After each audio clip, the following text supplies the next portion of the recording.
Hi class. Today we're going to tell you about the characteristics of good information. Now one thing we've learned in this class is that computers are scary. So today we're going to give you real-world applications of good information. The first characteristic of good information is accuracy. Eric, do you think Jenny likes me? I don't know, I'll find out. Alright. Hey Nick, you're Jenny's best friend. What's she think of Nate? Well, she likes that he no longer stalks her. So what'd you find out? She really likes you. Yes! And the second characteristic of good information is timeliness. Man, that dance was fun yesterday. I guess. I really wish I could have gone with Jenny though. Oh man, I was talking to her last week and she said she really wanted to go with you. All you had to do was ask. Dude.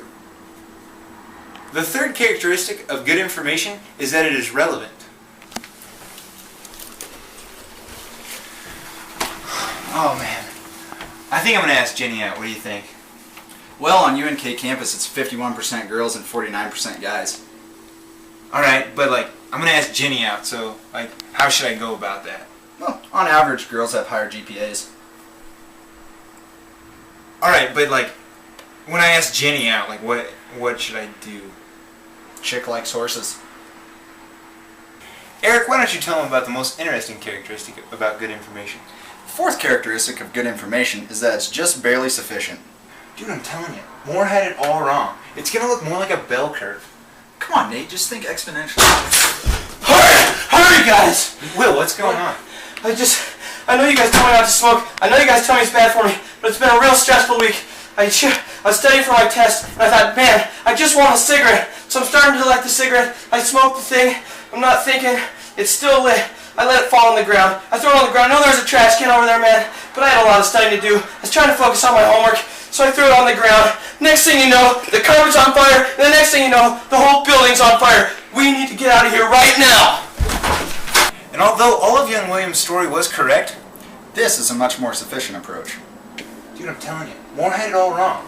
It's going to look more like a bell curve. Nate, you just gotta think exponentially. Fire! The whole building's on fire! The final characteristic of good information is that it's worth its cost. Dude, I really want to know if Jenny likes me. Oh man, I got that information. Well, why don't you just tell me? It's gonna cost you Well, how much is it going to cost me? $20. Oh, I got that. Kidding me? Here it is. What is it? I don't think she likes you. Through these skits, we've shown you the many characteristics of good information. 1. Accuracy. 2. Timeliness. 3. Relevancy. 4. Just barely sufficient. 5. Worth its cost. It's right.